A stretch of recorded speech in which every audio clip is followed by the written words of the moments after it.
What's going on YouTube? My name is Schultz and I played a full healer build for the New World Open Beta 3-day test, and I played a full DPS build for the 2-week closed beta.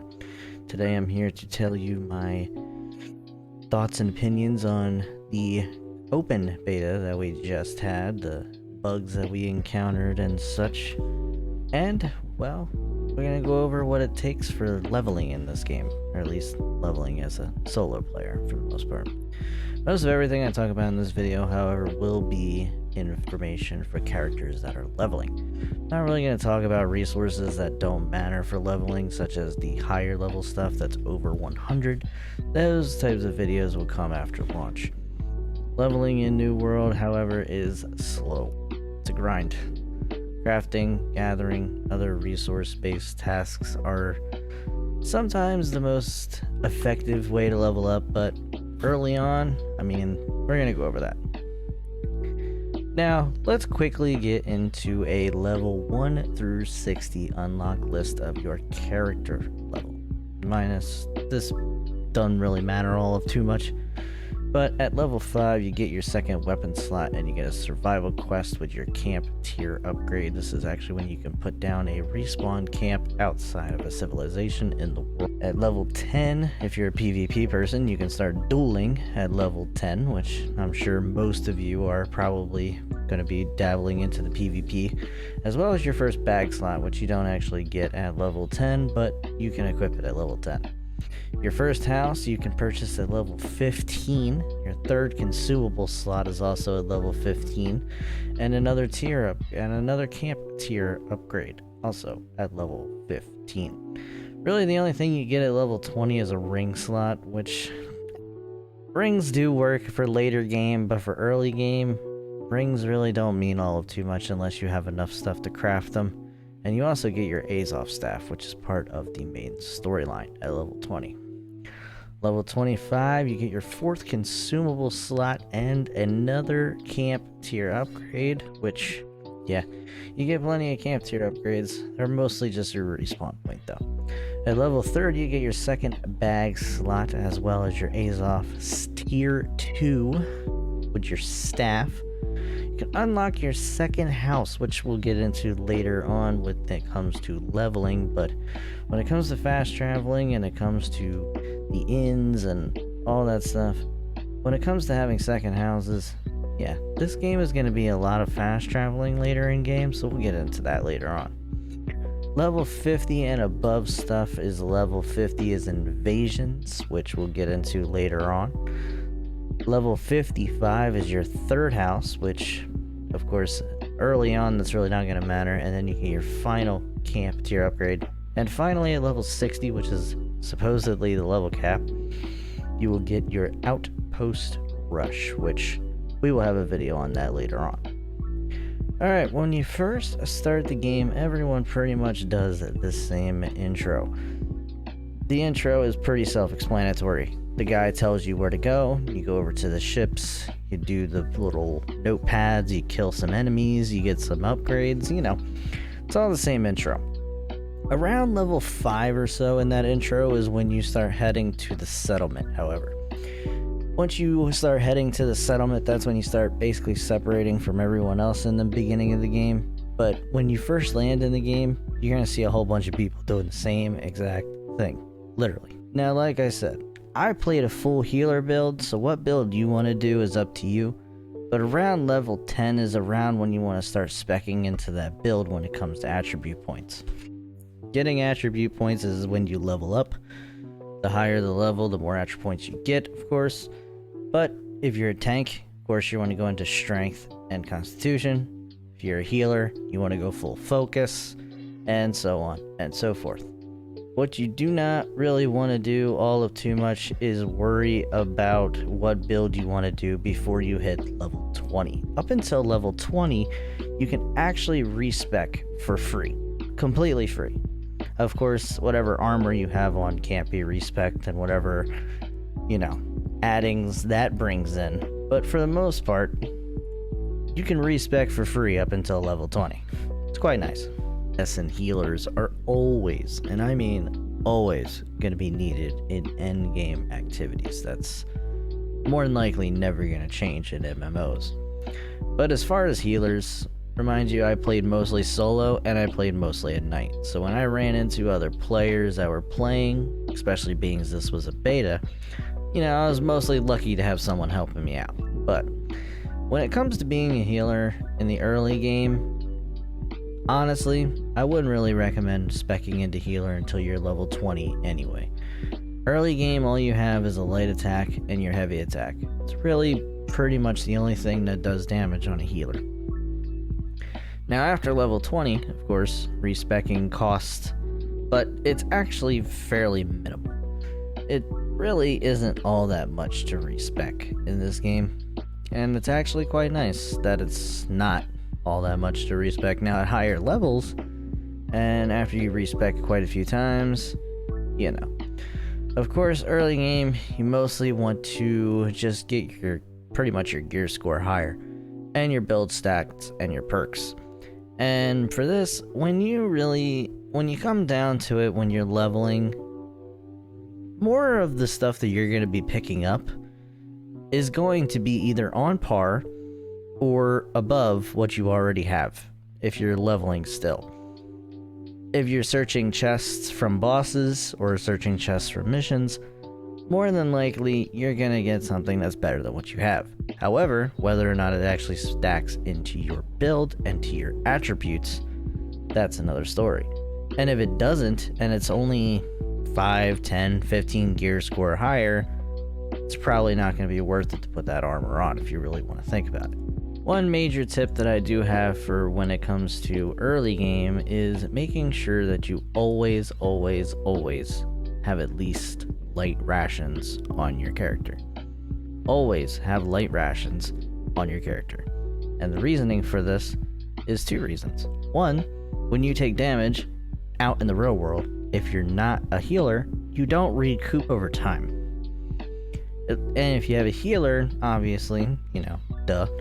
But if you don't have a healer and you're a DPS build or a range build or whatever, you don't regen that health over time.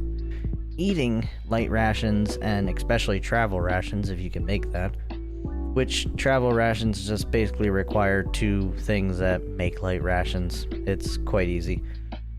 But traveling rations and light rations seem to be the best way to go right now when it comes to regenning your health out in the real world. Now, what do we do about factions? Oh, factions. Well, the faction gear, as we all know, reigned supreme in the closed beta. Faction gear and weapons are probably the easiest way to get your gear score up and to build your stats currently, unless of course that changes. Will that change at launch? I hope not. But once you get to level 50 or so, crafting is going to reign supreme.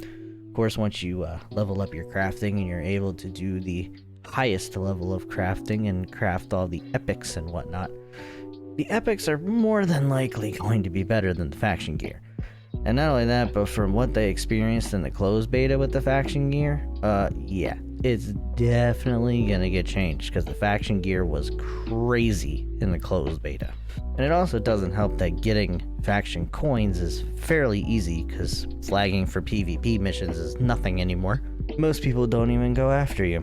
And the regular just PvE faction missions are just go do a chore. Okay, I'll go do a chore, and then I get faction gear. And the faction gear that I get is fairly easy because, you just go do a chore for somebody.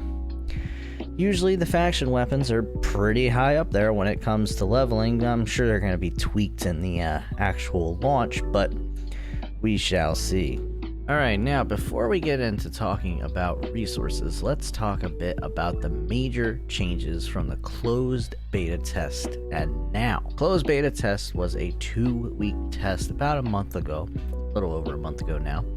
The best way to level up in that was with the town project board. Now, they have tweaked this a little bit in the open beta, but it is certainly still a good way to level. You don't get as much as you did in the closed beta, but it is still a very powerful leveling guide. And the closed beta, I'm sure that the XP gains changed probably will make it into live launch, meaning that the town project boards will not be the main way of leveling up as they were. Now, unfortunately, this was only a 3-day server test. This was not exactly go ahead and try to see how far you could get. Most people just tried out builds for this test because you really weren't gonna get to level 60. I mean, even people who are playing the beta on Twitch for 13, 14 plus hours every single day, even those people only got to like 45, 50. So, I mean, if anyone got to level 60 in this 3-day beta test, hats off to them, because I really don't think anyone made it to level 60 in this 3-day beta test. All right, now let's talk a little bit about harvesting. Harvesting, we have hemp plants, we have herbs, we have fungi, which are giant orange mushrooms that grow out of the ground. We have farm plants, which are broccoli, blueberries, stuff as that such. And we have magical plants, which is what you get motes from. Harvesting any of these will level up your harvesting skill. Harvesting farm plants are gatherable at level 0. You can do that right out of the gate. Same thing as hemp, same thing as fungi, and same thing as magical creatures, which we'll get into that later on. But all three of these things, hemp, fungi, and farm plants, are all gatherable at level 0 as soon as you start in the game. Farm plants are tracked at level 20, which is broccoli, such as that nature. Hemp plants are tracked at level 25, which is probably what you want to get to the fastest, in all honesty. Fungi plants are not tracked, however, they are 100% probably one of the easiest things to find in the world because they stick out like a sore thumb. And magical plants are gatherable at harvesting level 30, and they are tracked at level 45. Now, not really going to go over fishing all of too much. Most people know how fishing works. Fishing's in real life. You need a fishing pole, you need bait, etc., etc. Now, one thing I do want to mention before we get into mining and before we get into skinning and all that, I do want to mention something about early game when it comes to this stuff. You are gaining XP. Granted, it is very minimal XP. I think it's only like 5 per tree or whatever. But when it comes to early game, make sure you guys are focusing logging, skinning, hunting, all this stuff, mining, even if it's just stone and young trees up until you get to level 50. Doesn't matter. You guys are going to want to do this stuff early to get the XP while it still matters before you hit level 60. Because once you hit level 60, you're not going to get the XP anymore. So it's not really going to matter after that. Granted, you're still going to have to do the stuff after that to level it up for endgame. Blah, blah, blah. That we know. But when it comes to leveling up regular old resources like mining, harvesting, skinning, you know, when it comes to leveling all that stuff up, you're getting XP as you're doing the things that you're doing. Chopping down trees, you know, some mining boulders. You're getting XP for this. And you're also leveling up your resources. Definitely want to focus on that stuff early. Now, let's talk about mining. Mining is personally one of my favorite parts of this game because I absolutely love doing it. It is quite satisfying if you ask me. But for mining, we have stone, which is just your regular boulders that are laying around on the ground. If you really want to think about it, we have flint, but flint doesn't actually increase your mining skill at all, but it is there. We have iron, silver, gold, and if you get up to it, star metal. Now, smelting level 30 is when you unlock silver, gold, and star metal ingot, which means that you have to mine and smelt iron to get up to smelting level 30, which really doesn't take all that long, if you ask me. It's a process, but it's really not all that long, honestly. Mining level 0 lets you mine iron and boulders. Those are the only two things that at mining level 0 that you can do.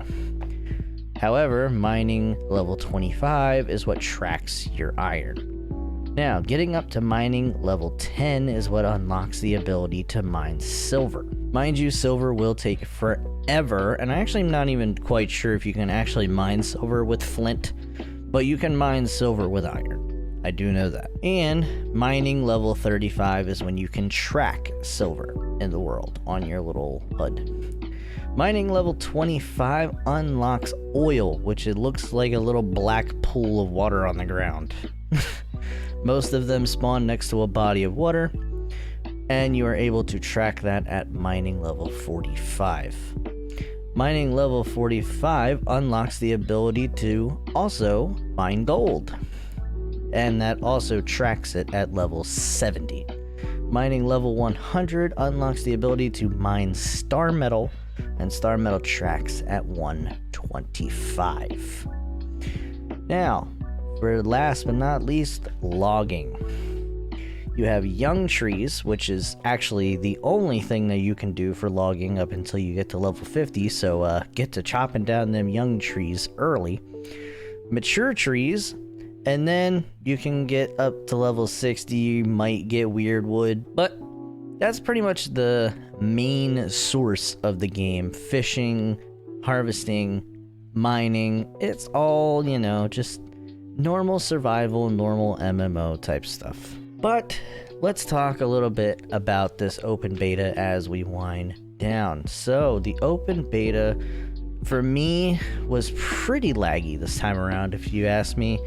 We had a really, really bad audio bug, which seemed to affect most people around all servers. I'm not sure if it only affected US servers, but I really only watched people on US servers. This audio bug was bad. I mean, you just couldn't hear anything. You couldn't hear other players' footsteps. You couldn't hear enemy footsteps. It was basically, it sounded like you were in a sand tunnel and you couldn't get out, no matter what you did. And you just kept hearing this noise. It wasn't environment noise. It was just a weird audio bug that seemed to affect most people. And of course, the servers being laggy, it's an open beta. Everyone was able to join this beta who wanted to. Now, will the servers be this laggy on day one? Probably. We can't really expect to not have server issues on day one. Honestly, I would expect server issues for the first week. But will it be really that bad? I hope not.